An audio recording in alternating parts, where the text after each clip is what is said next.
Ah, ça y est, c'est l'heure de la grande moisson rouge. Et qui l'eût cru? Ulf, le petit Ulf, était bien Targaryen après tout. Bonjour à toutes et à tous, je m'appelle Lucas, bienvenue sur ma chaîne CinéJDR où on propose du jeu de rôle filmé ultra intense, ultra immersif, notamment une série dans l'univers de Game of Thrones. Vous le savez, pour ceux qui me suivent depuis longtemps, je suis complètement possédé par l'univers de Game of Thrones. J'ai fait des cartes, j'ai lu tous les bouquins, j'ai tous les bouquins secondaires, j'ai tout ce qu'il faut, j'ai le pack complet. C'est mon univers préféré qui me passionne et que je connais sur le bout des doigts. Et donc chaque semaine, je fais une petite review pour vous donner un petit peu plus de contexte, pour développer un petit peu des idées, pour développer des théories, pour faire aussi des analyses sur la réalisation et tout ça. Et donc je suis très content parce qu'on arrive à la fin de cette saison et c'était vraiment ce 7ème épisode, un épisode assez incroyable. Je suis toujours complètement estomaqué par les décors, la qualité de réalisation des dragons. Je trouve que vraiment j'y crois totalement.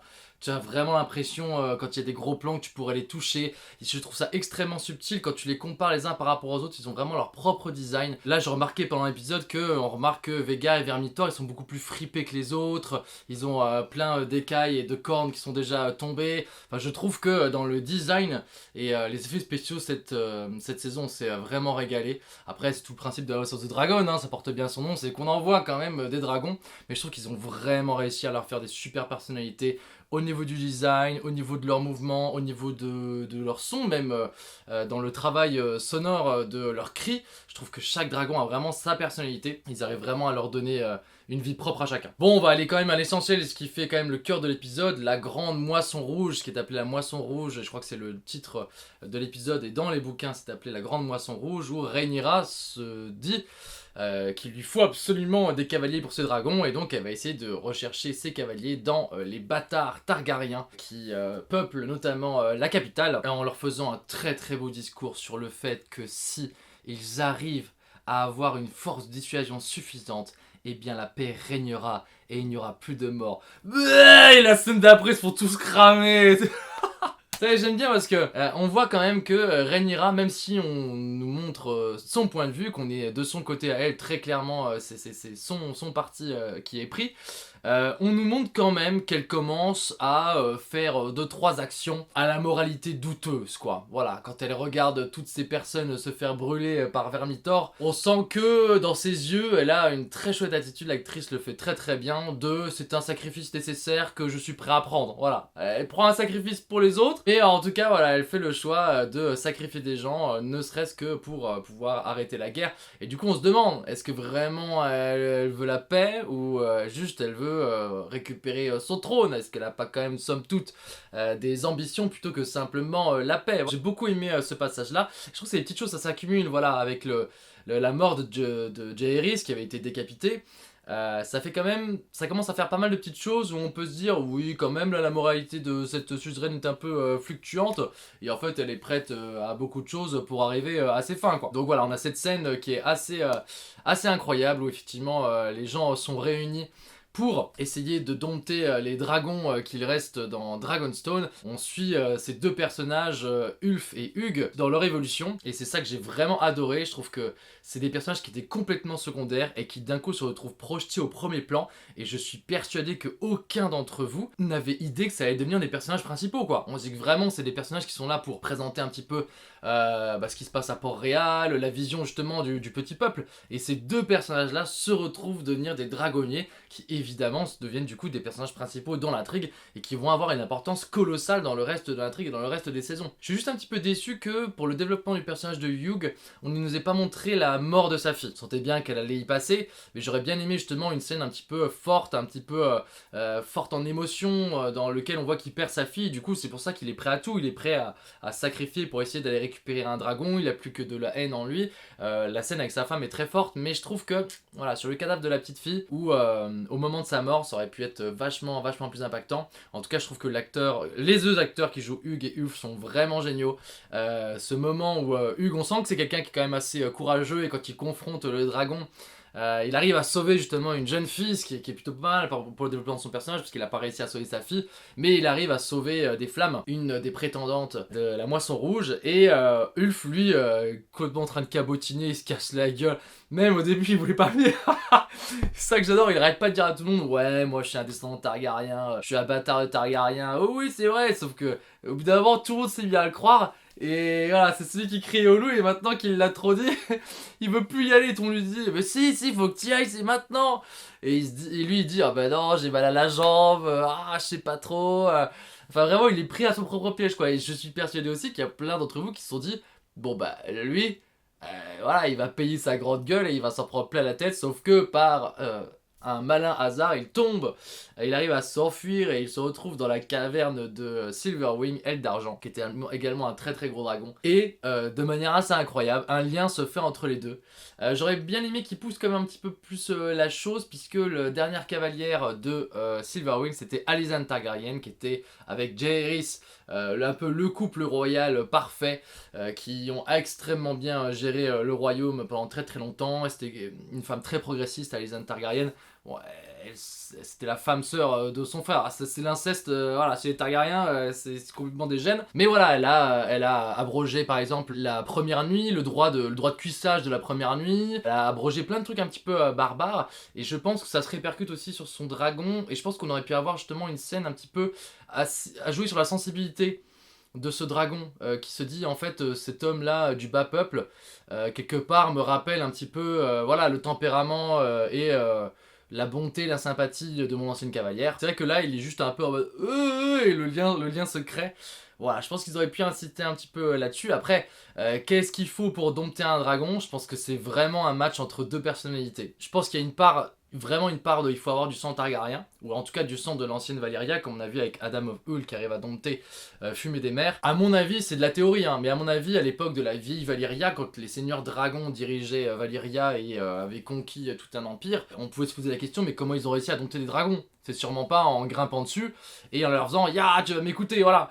On pense qu'il y a eu de la magie du sang qui a été utilisée et qu'il y a un vrai lien de sang qui a été mélangé entre dragon et dragonnier. C'est pour ça que les gens qui viennent de l'ancienne Valyria ont les yeux violets normalement dans les livres. Normalement, tous les Vélarions et tous les Targaryens ont les yeux violets, ces différentes nuances de violet, mais ça montre bien que il se dégage un truc un peu magique. Ce sont des êtres qui sont à part, ce sont des êtres magiques, et c'est pour ça que c'est les seuls qui peuvent encore se lier à des dragons. Donc il faut être un descendant valyrien, mais pas que ça, hein, voilà, le dragon aussi, il a une personnalité, on voit bien que Caraxès, qui est un petit vicieux, voilà, il s'est très bien lié avec Daemon qui lui correspondait très bien. Dans la personnalité, il y a quelque chose qui se retrouve. Vous avez des fois des choses un petit peu étranges comme Aegon II et son dragon Feu du Soleil, Sunfire, qui justement lui est très mignon, qui a peut-être su voir justement quelque part une innocence et quelque chose, un bon côté dans le personnage de Aegon, qui est un monstre complet, hein, voilà.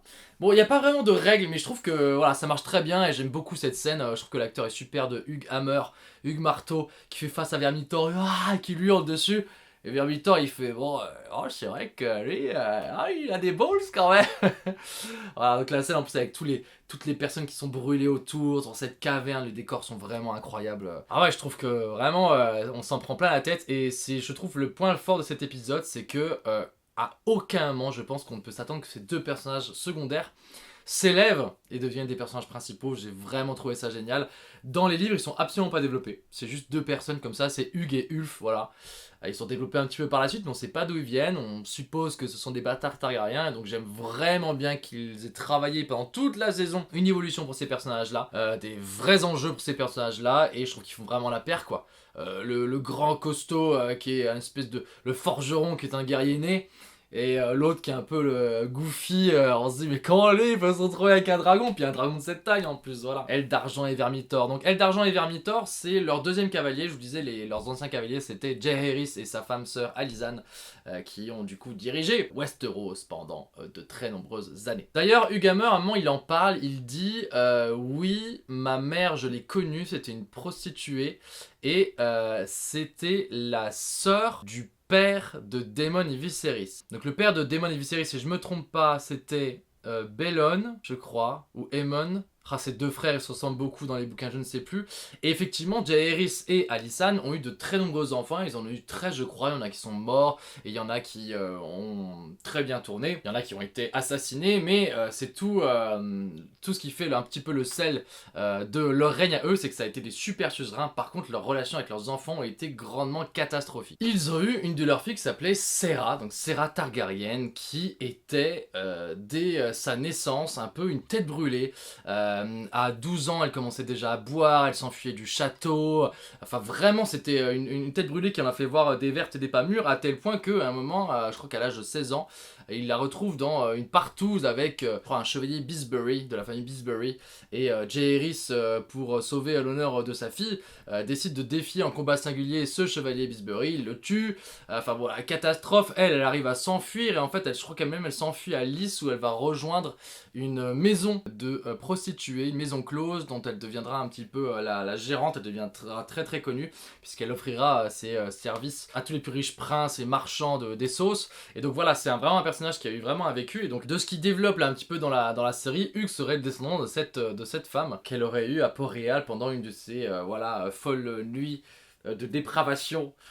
Serra, voilà, qui a eu un rôle très intéressant dans l'histoire. Donc, apparemment, de ce qui se dit, ce serait ça. Alors, il y a plein de questions intéressantes qui se posent avec cette situation. C'est que, eh bien, maintenant que Rhaenyra, effectivement, elle a donné la capacité à des gens du commun de s'élever au rang de dragonnier. On espère déjà qu'ils vont rentrer dans les rangs, comme on le voit avec Adam of Ulf. Il y a vraiment une tension, c'est vraiment le western, cette scène sur la plage où ils se font face comme ça avec leur dragon. Et c'est à qui va dire la première connerie et à qui va dégainer le premier, quoi. Effectivement, on voit que lui, il n'aspire que à monter dans les échelons. Il ploie le genou devant sa reine, mais on peut se poser la question, une fois, imaginons que la guerre a été remplie, bah, ces dragonniers, si leurs dragons ont des œufs, à qui vont ces dragons? Est-ce que ça va aller à leur nouvelle famille? Ou est-ce que, puis on sait que voilà, commencer à séparer les dragons et la capacité des gens à en avoir, on le voit juste avec cette danse des dragons, même dans la famille Targaryen, s'il y a une scission, c'est la catastrophe. Donc imaginez des gens partout dans Westeros qui ont des dragons, ce serait la ruine totale de Westeros, voilà, ça peut être très compliqué.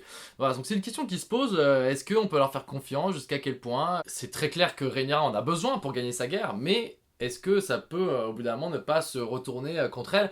Bon, ça c'est des choses qu'il faut voir sur le long terme, je pense qu'ils font une étape après l'autre et on va voir un petit peu comment ça évolue. Et ça pose aussi la question, il y a une très belle scène entre Jaehaerys et sa mère Rhaenyra où il lui dit mais en fait moi je suis un bâtard et il reparle de Harwin Strong et c'est sympa parce qu'il en avait parlé juste une fois dans la saison 1 mais quand il était petit et là il lui dit mais qu'est-ce que j'aurais de plus qu'eux alors si ce sont des bâtards et qu'ils ont aussi des dragons, pourrait aussi réclamer le trône à ma place, voilà, il pourrait se dire bah lui en plus il a les cheveux noirs alors que nous on a les cheveux blancs d'ascendance valérienne, on peut totalement être légitime à... Bon, je sais pas si vous voyez Ulf diriger les 7 couronnes, voilà. Jaehaerys pose cette question qui est vachement intéressante de dire, bah écoutez, ça risque de se retourner contre moi, quoi. J'aime bien parce qu'on sent qu'il y a un petit peu de tension entre Jaehaerys et sa mère quand elle vient pas assister au conseil. On sent qu'il commence à avoir un petit peu de ressenti, Jaehaerys. On sent que... voilà, il plus du tout en accord avec ce que fait sa mère. Et j'ai beaucoup aussi aimé l'interaction entre Aline et Corlys Velaryon.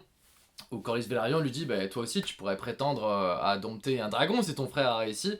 Et Aline lui dit non, moi je suis le sel et la mer. Exactement dans l'épisode d'avant, je crois, ce que Bella avait dit à Corlys Velaryon, elle lui avait dit non, mais il vous faut un descendant qui soit fait du sel et de la mer. Et alors que moi je suis le feu et le sang. Voilà.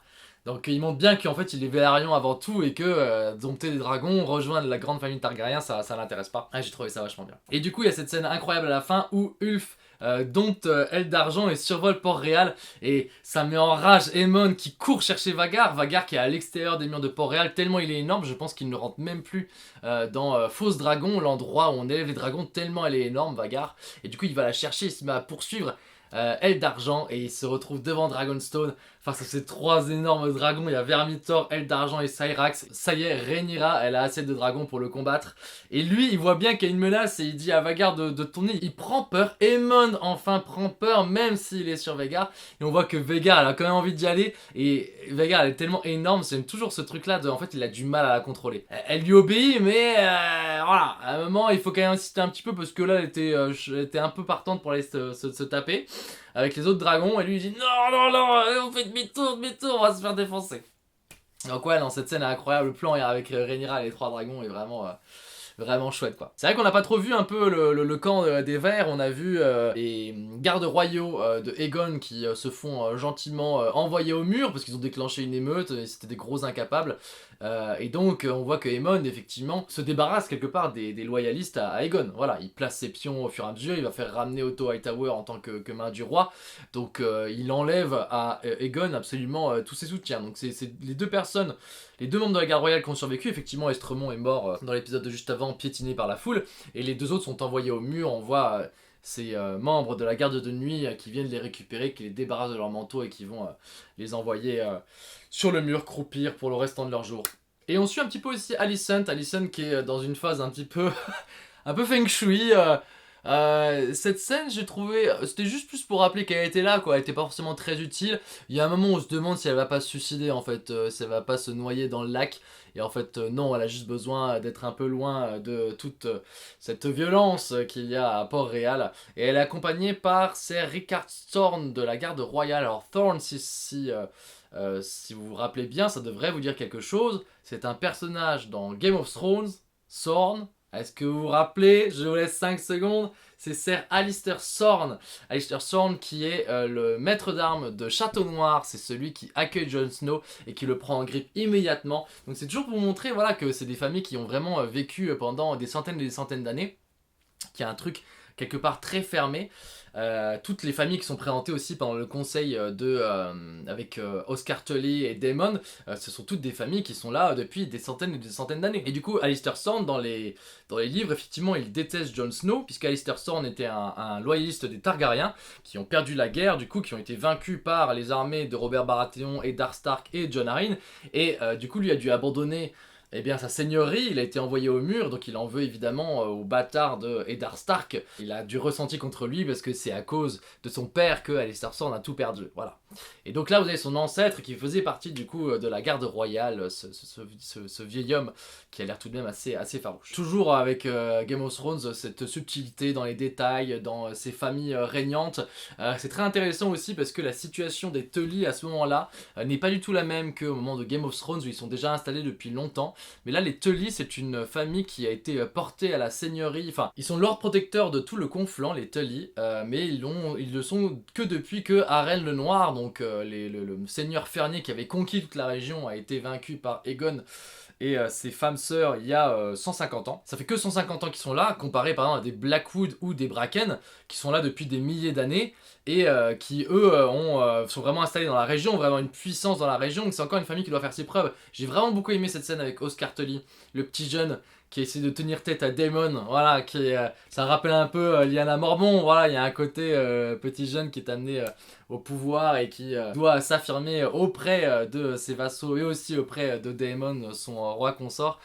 J'ai bien aimé, les petites piques, et Daemon, à un moment, il dit un peu de se calmer quand même, et il le met face à ces terribles choix et de ce qu'a fait Daemon en poussant les Blackwood à commettre des crimes de masse, et bien Daemon se retourne contre William Blackwood. Du coupe la tête, voilà. Ce qui fait que William Blackwood, c'était l'oncle qui était encore vivant du jeune seigneur Blackwood, qui n'a que 16 ans, qui est aussi un très très jeune et qui s'appelle Benji Cott Blackwood. Benji Cott Blackwood qui a un rôle très important dans la série et qu'on verra sûrement. J'aime trop ce feuilleton Blackwood Bracken. J'ai envie de le voir à toutes les saisons. C'est trop bien, je trouve que ça fait aussi voir un peu ce grand conflit de la part de deux familles qui se détestent. Voilà, il y a complètement ça dans notre série Game of Thrones. C'est très inspiré. Les Forrester et les White Hill sont complètement inspirés de ce conflit entre les Blackwood et les Bracken. Voilà, c'est le même genre de dispute sur plusieurs générations qui ne se termine que dans les larmes et dans le sang, et c'est très compliqué de trouver une porte de sortie à tout ça. Moi j'aime bien, il y a toujours cette influence un peu nocive de Alice Rivers, la sorcière, sur Daemon. On voit encore cette chèvre noire dans les couloirs de Harrenhal quand Daemon va avoir une vision de son frère qui est complètement décrépit. On sent, même si elle est pas là, on sent encore un petit peu la main mise. Je trouve que, enfin moi je le ressens vraiment, cette Alice Rivers, comme un danger de fou pour Daemon, quoi. Vraiment, tu te dis, mais quand est-ce qu'il va réussir à se débarrasser de cette influence-là et de ses cauchemars? Ça ne peut que mal finir pour lui, quoi. Voilà, donc ouais, je vous dis, c'est un épisode d'une très très grande qualité. J'ai vraiment adoré. J'ai adoré l'histoire, j'ai adoré le développement. J'attends quelque chose, c'est que ce soit la semaine prochaine pour un dernier épisode de fou. J'ai du mal à croire qu'il va falloir attendre 2 ans pour avoir la suite. Je pense que c'est 2 ans parce qu'avec tous les effets spéciaux, justement, tous les tournages qu'ils doivent faire, chaque fois c'est très compliqué. Mais bon, c'est du bonbon à mes yeux, je me régale de pouvoir voir vivre mon univers préféré, de devoir prendre vie comme ça. Enfin, chaque semaine, je passe un moment extraordinaire, quoi. Donc, je suis peut-être pas très objectif sur la qualité de la série, même si je la trouve très très bonne, mais parce que moi justement comme j'ai un petit peu tous ces petits détails dans le lore et tout ça, je pense que je prends encore plus de plaisir que vous, voilà, de voir tous ces héraldiques, tous les personnages et tout ça, mais je trouve que quand même on nous donne une qualité d'écriture et une qualité de série, des fois j'ai du mal à croire que c'est juste une série télé quoi. Bon les amis, je vous dis à la semaine prochaine. Dites-moi ce que vous en avez pensé dans les commentaires, si vous avez des théories, des analyses, j'adore en discuter avec vous, c'est toujours très intéressant. Il y a plein de gens qui me disent des choses vachement intéressantes chaque semaine. Donc n'hésitez pas, et puis on se dit à la semaine prochaine. Ciao!